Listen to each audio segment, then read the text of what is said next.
Talk and Power, your motorsport and motoring radio show. Now on 88.5 FM, The Valley Comes Alive. And podcasting across iTunes and talkandpower.com.au. Hey, it's Nick from the Talk and Power podcast. This is a special podcast we're bringing to you live from All Ford Day down here at Steel Blue Oval. Shortly we'll be catching up with Paul Lloyd, co-chairman of the All Ford Day committee. Straight after him we'll be catching up with Kevin Ottway, CEO of Warrior Racing, and he tells us about the work that they're doing with returned servicemen and women. After that, we'll also be catching up with a few of the entrants that had their cars on display on the Talk and Power stand. We really appreciated their time. So catch up with Rob Harvey of Monsta Talk with his FG Falcon, the record-holding Falcon at Race Wars. We also catch up with Antoine Aqualia. He talks us through his XD Falcon, and also Bruno Tartalia with his XY GT. So we're really looking forward to this podcast. Sit back and relax, and we'll get started. Okay, Talk and Power podcast. We're at the All Ford Day. This is the All Ford Day special podcast, and I'm here with co-chairman Paul Lloyd. Paul, thanks for joining us today. Thank you for being here. Actually, it's sun is shining and it's not raining, and that's a very good sign so far. And lots of people come through the gate.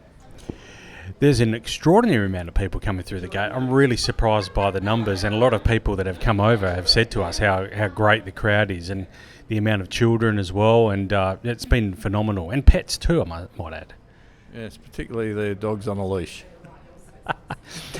Hey Paul, tell us a little bit about you sit, so as we know, All 4 Days we've spoken about before is co-hosted with the Falcon GT Car Club of Western Australia and also the Mustang Owners Car Club of Western Australia. So you're the representative for the Falcon GT Car Club. Tell us how that relationship's worked really well over the years. Tell us a bit about that. Well, I've been on the committee since the mid-90s. And we've always worked in with the Mustang Owners Club.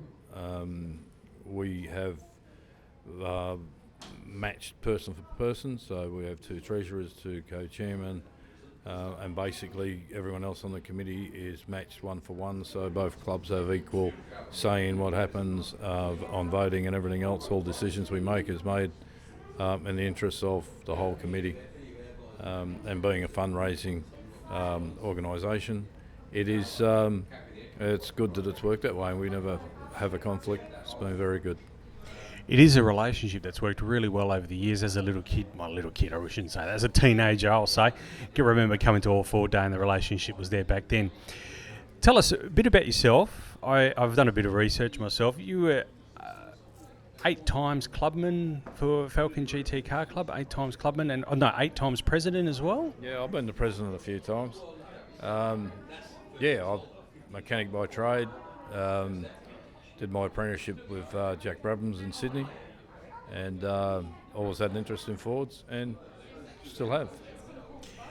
But that sort of commitment, that's a huge commitment to the car club, isn't it? I mean, to be the president for that many years. I think I looked back, it goes right back to the 80s. I saw your name there. So it's a big commitment, of voluntary commitment, isn't it? It's always, any committee position is time consuming, and you got to love what you're doing and take a good interest in it. And it's like most clubs, many clubs these days, there's less and less people available to do the work, and that is a problem that's happening across the board, not just with cars, it's with every sort of club. Yeah, and that's why it's important, I guess, the collaboration of two car clubs coming together to do this kind of event.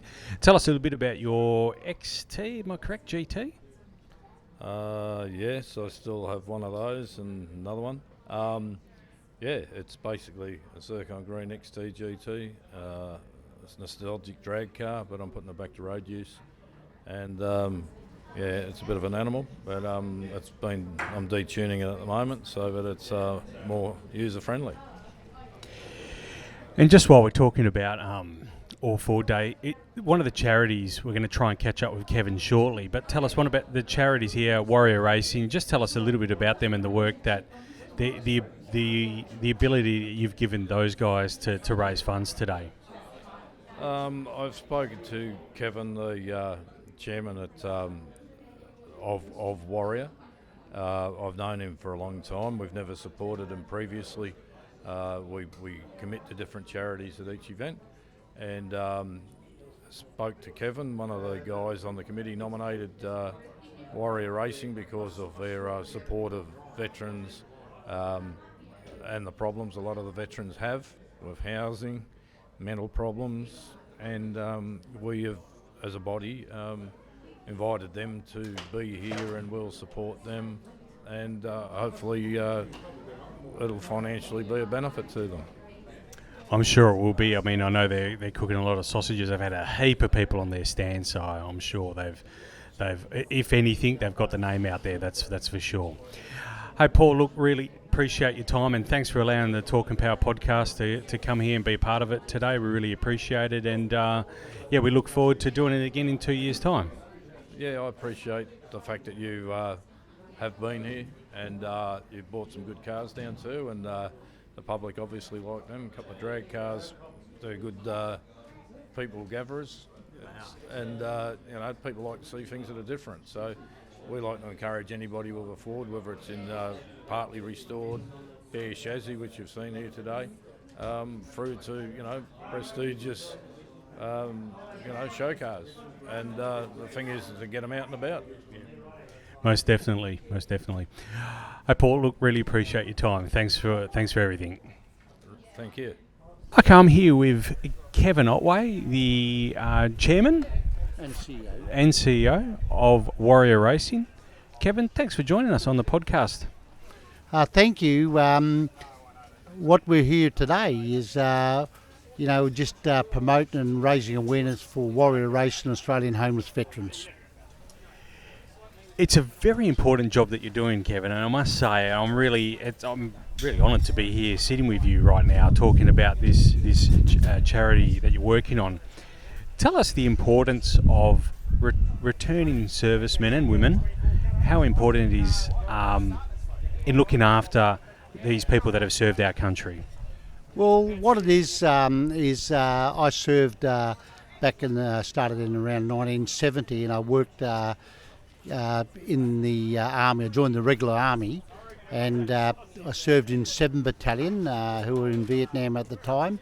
And after their return and everything, I come and did the SAS selection course. During that time there, I spent another 6 years in the SAS regiment, and at the end of it I could see there was no more conflicts, so I decided I would do something different, so I joined the West Australian Police Force. And I did another 20 years there in the general duties, traffic, and then I did a stint for 13 years in the CIB. So I decided to go into business. So when I've retired, I've decided that I want to return certain things for veterans and first responders. That includes the police. So I started a charity, Warrior Racing Limited, and then also Australian Homeless Veterans, to return what I've got out of it. I want to return it to the veterans.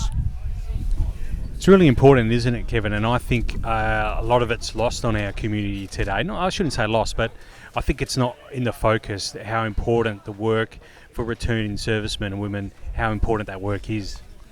Well, you're right there, and unfortunately a lot of people have served, and they've served overseas in conflicts, and they get a little bit damaged, and especially of recent years, 20 years of in war in Afghanistan and Iraq, and they've returned here. And the government, the DVA, are very good in looking after it, but you've got to have all your bottles lined up and make sure it's right. And a lot of servicemen and ex-servicemen people really don't like to go through the traumatic situation, so they just give up and don't get anything. So we're here to look after them and put them in the right direction to get help from, because they deserve it. Most certainly, most certainly. So tell us a bit about how you augur in the. Well, tell us firstly a bit about the racing side of the charity. You've got a improved production vehicle over there. It's an FG Falcon. That's piloted by Grant Johnson, 2 times Brute Ute champion from memory. Tell us a bit about how that augurs in with the charity.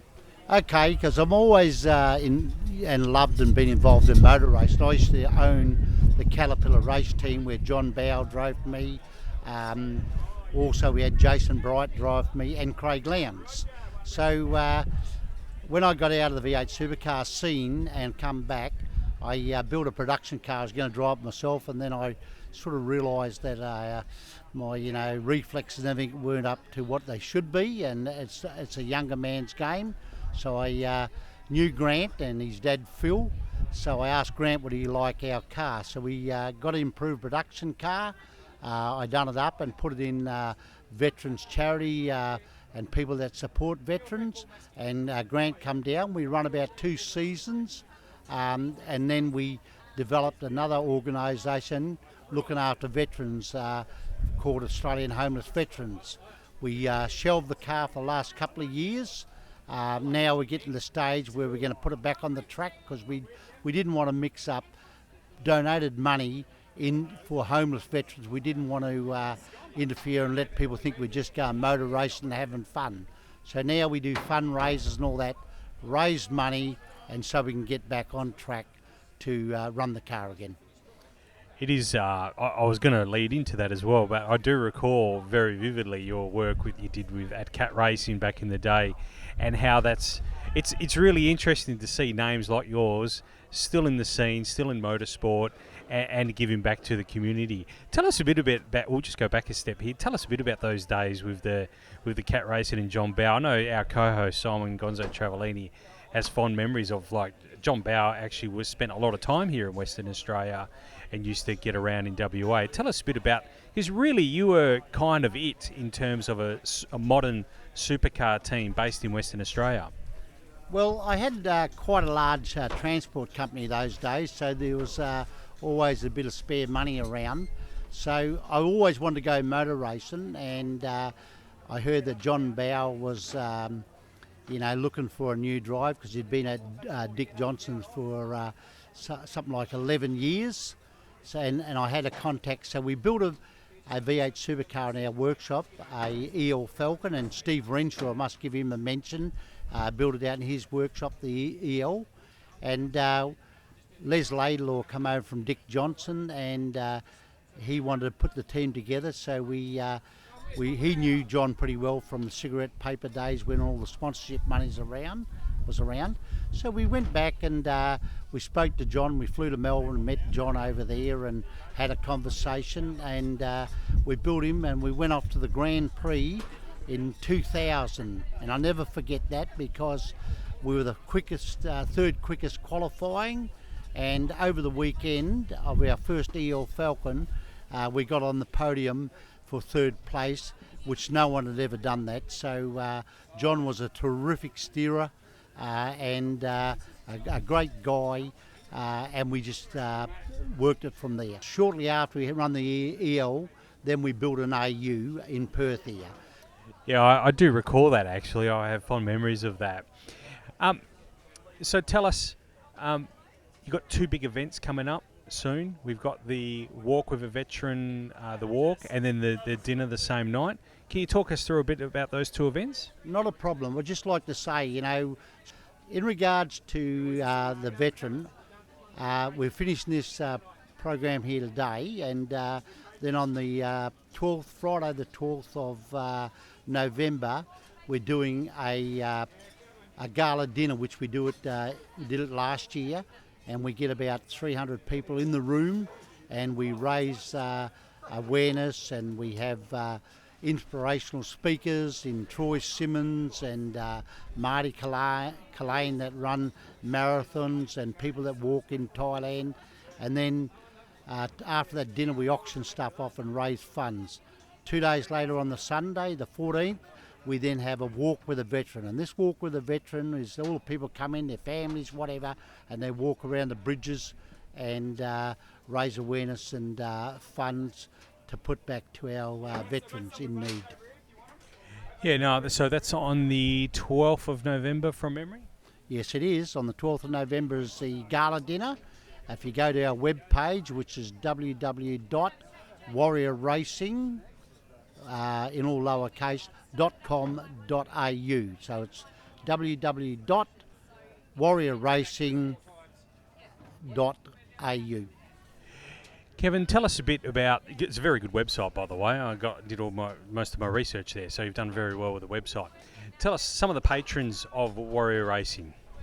Okay, our patron is Ben Robert Smith, MGVC, and our other patron is Commander Mick Sutherland. Now, I joined the police force with Mick, and Mick is now the commander in charge of Traffic WA.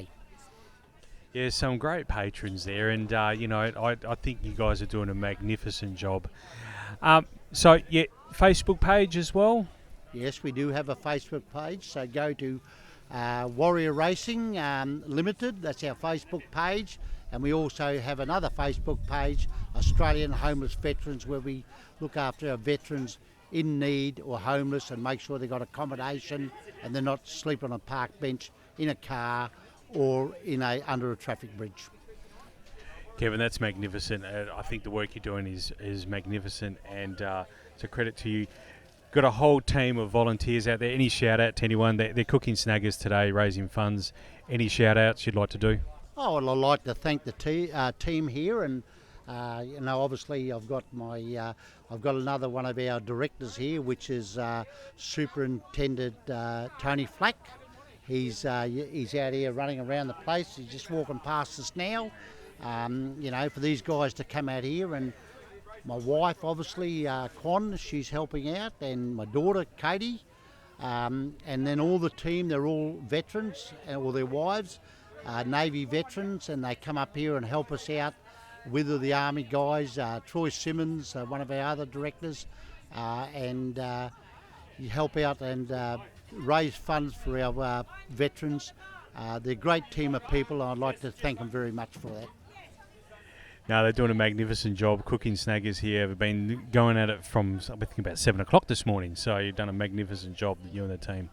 Hey, Kevin, thank you very much. Thanks for your time and coming on the podcast. We really appreciate it. Thank you very much, and I'm proud to be here and talk to you guys.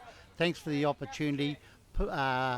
People, please, if you want to drop in or support Warrior Racing or make a small donation, that'll be fantastic, because it's a great cause. And one thing I want to say is, most of these charities and everything have a lot of people with CEOs and all that, and big offices and company cars driving around. We have none of that. We do everything as volunteers, and all my team, myself being the founder, the CEO and the chairman, every dollar, apart from postage or little things like that, every dollar we raise goes to our veterans in need. Yeah, that's magnificent. That's good to know, and our listeners will certainly appreciate that. For all of our listeners on 88.5 FM and also on the podcast as well, yeah, you heard that. That's the money goes directly back to the charity, so that's magnificent to know. Thank you very much. It's been a pleasure to be here, and thank you all you listeners. Thanks a lot, Kevin. Take care.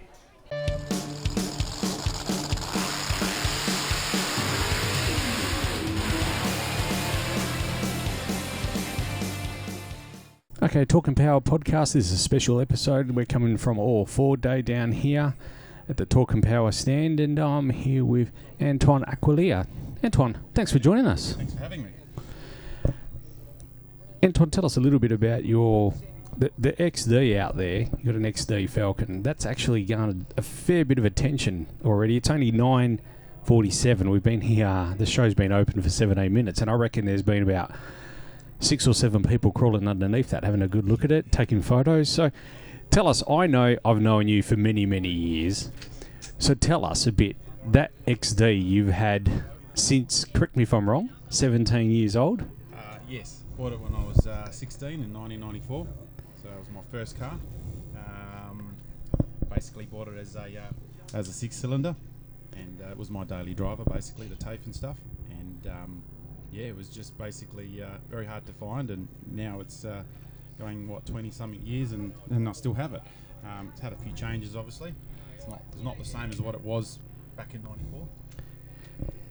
I know it's a beautiful car, and it's as I said, you've had that for a long period of time. Talk us through, because it wasn't always. I mean, yeah, you've never done the panel and paint on it, have you? That's still the original panel and paint. No, it's all original panel and paint. So so basically 250 six-cylinder alloy head 4.1 81 model. So it was like that for and air conditioning. Had that through my high school days, and basically in year 2000 I decided to put a 351 and try and drive the drivetrain and C4 9-inch diff, and polish the heads and wind manifold, and basically since then just kept it tidy, lowered the suspension, tinted windows are what it was back in the day, and ended up putting the Pursuities and the Red Wars, and recently in the last 2 years or so, I thought I wanted to fix up the engine bay a little bit, so I got a bit of a tidy up, got rid of the old chrome stuff, and made it all original as the Ford Blue, and it sits there now, and it's going back 20-something years, and I still have it. I'm loving it. You do love it, and it's as you said, it just, as I said, look, I mean, you can still a heap of people looking at it right now as we speak, and I said it's a magnificent car. It's always been one of my favourites. I mean, I'm an XE man, as you know, yep. And I know that's XD, but it's a beautiful car. Talk us through. I know it's not your only Ford. Talk us through your other one as well. Yeah, so going back at the age of 13, I fell in love with the XY series, and always wanted one. I remember buying my first picture and wanted one desperately. But obviously, as a 13-year-old, you dream and you want one, and you tell your dad to buy one. And back in the day, I think a GT was about 20 grand, which was probably seen to be expensive. One of the cars that are here today, the Johnny Lady's old man's XY, we were playing soccer together, and we happened to go back to the club and take a drive with it. And at that moment, I made it, I want to get one. So I, after I got married, I was driving the GT limousines for quite a long time. That's right, for Arthur, wasn't it? Yes. So I was driving pretty much twice a week on a Friday, Saturday night, doing school balls and weddings, and used to drive his Phase 3, and just got the itchy feet, and I had to go get one. Yeah. So ended up with an XY Fairmont, 6-cylinder, because it was the best one I could find at the time. Pretty much all the ones back then were just not looked after. 2 years later, decided to rip the engine and do the same thing. So I've got an XY as well, which is not here today, and just slowly fixing that up and leaving it as a Fairmont. And it's another one of my pride and joys. Yeah. Talk us through the XD. It's made in all Ford days. Has it ever been at all Ford Day before? It hasn't been in Ford Day since 1997, believe it or not. Oh, wow. I've, for whatever reason, just come to the Ford Day and not brought it. So it has been to one. This would be its second one. Don't know why I didn't bring it earlier, but the way it looks now is probably what I've always wanted it to do, and that's how it's going to stay now. Yeah. Well, we were talking about it before with Johnny over there. Like, I mean, they're so hard to get now, these cars. But years ago, they were down at the Pines, and we treated them like Geminis, didn't we? Yeah, true. You'd see them on the side of the road, rusty. You'd find the usual spots in the back of the quarters with the rusty holes, or they just wouldn't be looked after. But they're becoming a sought-after vehicle now. They're starting to be better in value. Recently, with the Perth Car Club and the joining of the new C4C, I've been able to ring up Shannon's and get a proper valuation on it, and I think it's worth its money now, or whatever it is. And you're right. The ones that are around, other than the ones that have had restorations, which this hasn't on the outside, they're not looking too well. So it looks like it's getting a bit of a look today, so I'm pretty happy about it. It's good. No, you should be, and you're very proud of that car, and so you should be, because it is a beautiful car, and it kind of, we've got a few XYs here. We've got Johnny's XW there. We've got a mix of cars. We've got like some late model. We've got an FG over there, and Simon's BA, Johnny's EF behind us as well. But we kind of needed their XD, XE sort of era, or XF era represented, and I thought, what better car to represent that era than yours? So I appreciate the invitation. It was great. And out of the guys I've bumped in today, I think they remember it driving around Balcatta and Stirling where I grew up. So when it's out, they know that it's me because it's probably one of the only ones that's still hanging around that looks the same other than some of the things. So they know it's Antoine's car, which is good. So yeah, look, there it is there. It's... Not many of them survived in the suburbs, did they? I mean, mine, got rid of mine, and then the guys that I sold it to, they got rid of it as well, and they've all sort of disappeared from their neighbourhood. I know a couple of others that are no longer there, but it's great to see it, and it's great it's still in the neighbourhood, and it's great. It's great that you brought it here today. We really appreciate it. No, thank you. And yeah, like what you're saying, I remember when I first got my licence, the ones that were around were either drag cars or they'd been put big engines in them and they were dragging them and they were all, thrashing the crap out of them somewhere, but I don't know where they are now. I don't think any of them are surviving. So if mine's a survival, it's still doing its job. It's a good thing. You got 2 kids to pass it on to as well. My son, they love getting in it. And not the last Perth Car Club run, but the one that we went up to Krispy Kremes in Whitfords, I had the whole family and the wife hadn't been it for 20 years. Oh, really? Yeah. And gave a little bit of stick on the way home, nothing stupid, but they just enjoyed it. And my wife actually came home and said that was a really good night. And the kids couldn't wait for the next one. They were really happy about being in the back of that car. It was good. I had a smile on my face, so I went home happy. That's excellent. That's what it's all about. Can't wait for the next one. Yeah, no, definitely. All right, Antoine, look, thanks for joining us on the podcast. Thanks for having me. Yeah, and great. And thank you very much for bringing your car on the Talk and Power display. Yeah, thanks to Talk and Power for having me. Thank you very much. No worries. Nick. Take care.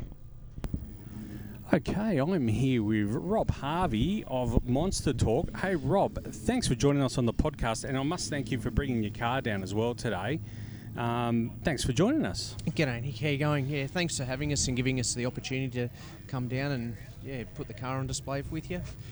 Hey, I've got to be honest with you. The FG had a crowd probably 3 or 4 deep most of today, and I'm not joking. I say that sincerely. It had a lot of people looking at it, a lot of interest in late model Falcons, obviously at the moment. Tell us, do you see that's where the trend is at the moment? Oh, definitely, especially with the FG. They're a bit of a favourite of ours as well, but they've become the new RB of the scene, and guys are, the value of the cars have gone up a fair bit, and they're holding on to them, and very, very popular car at the moment.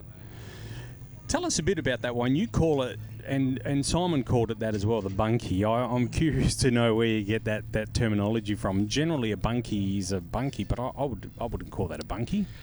We nicknamed it bunkie because it's actually got really good gear in it. It didn't look that flash until it was wrapped. Yep. But it's got really, really good running gear in it. Yeah. Well, tell us, you're making 1,200 horsepower. I was actually there that day, and there was a huge amount of excitement. Race was 313 over the 1,000 metre. Tell us a bit about that. So the car was, most people know, but the car was put together in a 7 to 10 day period, roughly, for Race Wars. It's made 1230 or something at the tyres. It went 313 over the 1,000 metre. Very, very happy with it. A lot of hard work in that period to make a car happen. The car then went to the drags and was able to run an 889 at 161. Yeah, okay. That's formidable as well, 889, 161. Tell me, that Race Wars, that's a record for That's the fastest Falcon, like as in far as an FG goes. We've got 4 of those now off the top of my head that have done 300, but that's been the quickest one so far. Yep. No, I remember that day I was down there with you. I know you were extremely busy, but I think we had a quick chat that day as well down in Albany. You did catch me for about 2 minutes. We're just hoping it goes ahead again down in Albany. It's a pretty of a favourite event for us down there. You get to get away from Perth and the whole lead up to it, so we love it. It's exciting time, isn't it? I really enjoy the Race Wars experience as well, like more than anything. Albany's such a beautiful part of Western Australia now, and well, always has been, and I think a lot of people enjoy it.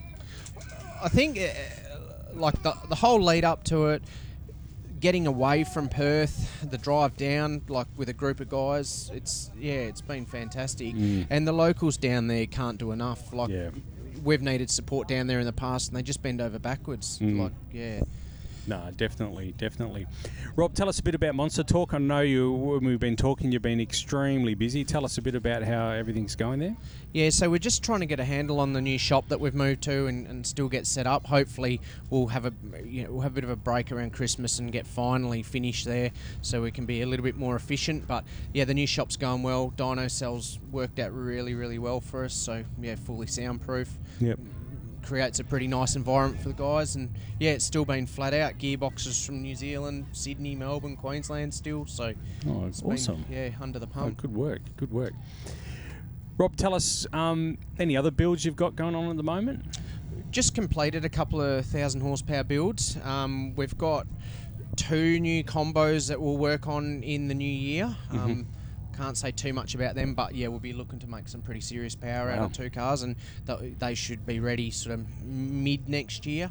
So yeah, it's pretty exciting times. Oh, certainly. Monsta Talk, I know you've got an excellent website, I must say. It's a very good website. monstertalk.com.au. Where else can we find Facebook page is probably the biggest thing. We haven't put a lot of effort into social media, unfortunately, but that's something we'll be looking into in the new year. But yeah, definitely Facebook's the biggest one for us. I know it's a husband and wife team, yourself and Kate, and it takes a lot of work doing this. I mean, working on cars is a lot of work.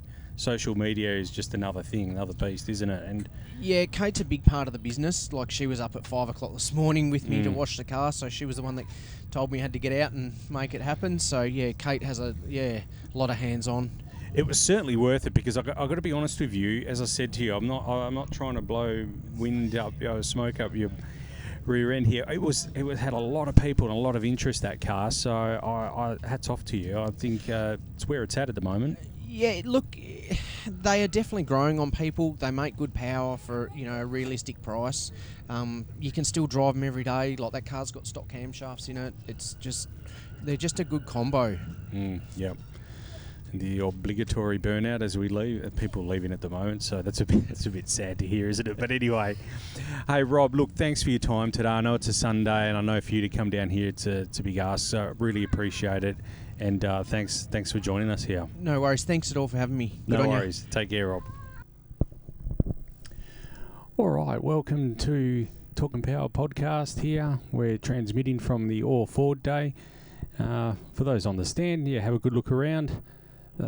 2 of these cars are actually for sale, so if you're interested, the red XY over here, not Bruno's, but this one over here is for sale, and the white door slammer over there is also for sale. So Simon Gonzo Travellini is on hand.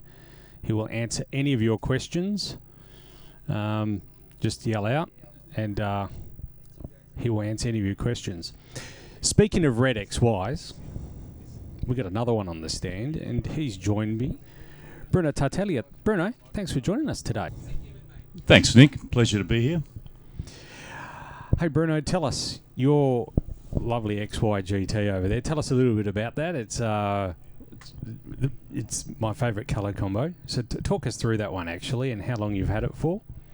Yeah, so that one there, it's a bit of nostalgia there. It's more so that bring back the years. In the family, we've had XY Falcons and XBs and Cs and Ds, so it's been Falcon's been a long time in the family. So when the opportunity came up and it presented itself, it brought back a lot of memories of my late father. Okay, yeah. No, that's a lot of this. Cars also tell a story. They tell a story about our lives, don't they? They're not just cars, are they? And we spoke about this at the Gone But Not Forgotten, which was the Holden show, which I won't say too loudly here, but we spoke about it there, where a car can also tell a story about you and the people in your family, can't it? Exactly. So as much as it's a Vermilion Fire GT replica, I would have been more than happy having an XY Falcon, just to bring back the nostalgia from my earlier days. But it's fantastic just to have the old school indicator, the old school steering wheels, enjoying the top loader, hitting that pretty hard when I get on the road. So it's all good. I did realise that when you pulled up. I never really, even though I've seen the car before, but I'd never paid a great deal of attention to it. But yeah, I've seen it's a 4-speed manual, so top loader. What's that like driving then? Yeah, I have to be honest with you, Nick. The car's given me a bit of work since I've had it. Yeah. Haven't had it too long, but when I get it on the road, I give a bit of stick back. Yeah, So I put it through its paces, and the top loader works well. And it's a good, solid, reliable car, which I really enjoy. And yeah, just doing those 1%ers, bringing it all back, it's fantastic. Yeah, it's a beautiful car. Beautiful car. Tell us, it's not your only Ford. I know you've got another one as well, BA. That's GT right. as So well? initially, when Ford stopped making the GTs and brought back the 2003 BA GT, fell in love with that one. Mm-hmm. And that one there is a Grand Touring Premium. So GTP 2003, again, Vermilion Fly or Blood Orange, as stamped on the registration plate. And I'm proud to have that in the garage as well. Yeah, no, that's. I haven't seen that one. I'll look forward to seeing that one day as well. So when you get a chance, Bruno, tell her the love affair with the Ford. It goes back. It always goes back to our fathers or our family at some point, or a cousin or something like that, doesn't it? Exactly. Tell us a bit about that. Yeah, you're spot on there, Nick. So again, family, my father and my uncles are all into the taxi vehicles, wedding cars on a Saturday, so there'll be no minute where the car would come back off the road, spit and polish, ribbons go on, away it goes for a Saturday afternoon wedding. Yeah. And it was full on. The cars were pristine, even though they had 1 million Ks around the clock. No problems with diffs, no problems with gearboxes. It just kept on servicing, it kept on going. Yeah. So, yeah, the love affair's always been there. And then, obviously, growing up, we've had our cars, and I had the hand-me-downs of the XBs and as an ex-taxi getting on the road. And then my first car as a solo was a XD Fairmont gear. Oh, yeah. Oh, wow. So it was nice. Yeah. And we were just talking to Antoine before and about XDs, and like back in the day, they weren't, they were pretty popular. They were everywhere, and we didn't really probably look after them all that well, did we? But we're kind of ruined that, aren't we now, aren't we? But look, I have to say, Anton's XD out there, it's spectacular. It's sitting nice, presents well. Look, you're right. But back in my day, I'm a little bit too anal. So mine was sitting right. It had Mickey Thompson's on the arse end, TA's on the front end. It presented well, sat well. And I remember, Nick, I did my brother-in-law's wedding, and we had 4 guys in the car.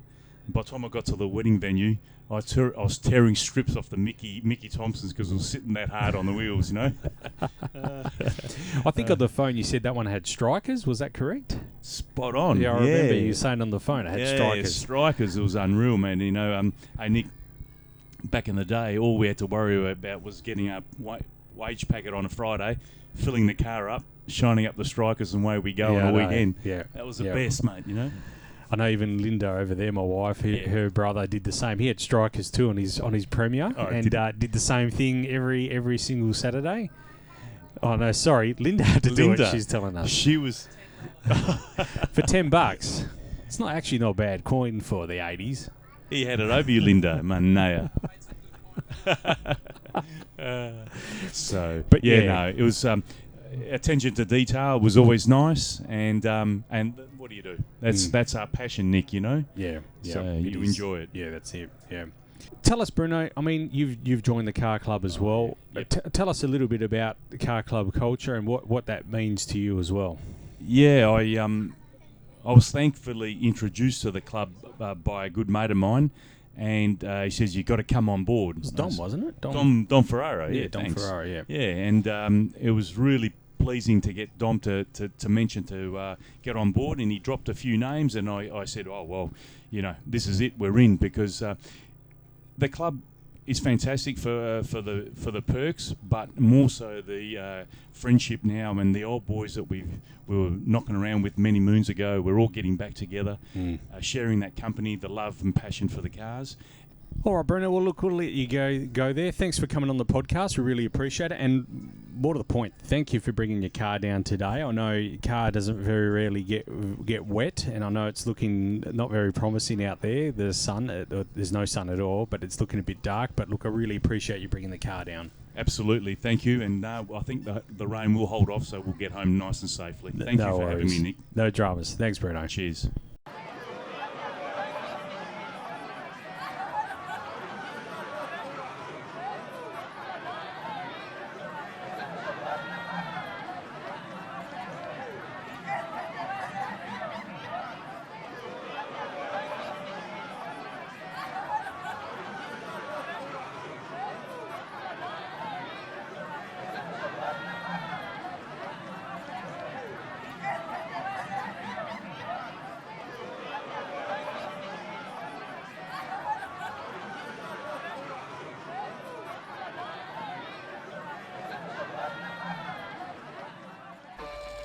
Talk and Power, your motorsport and motoring radio show. Now on 88.5 FM, The Valley Comes Alive. And podcasting across iTunes and talkandpower.com.au.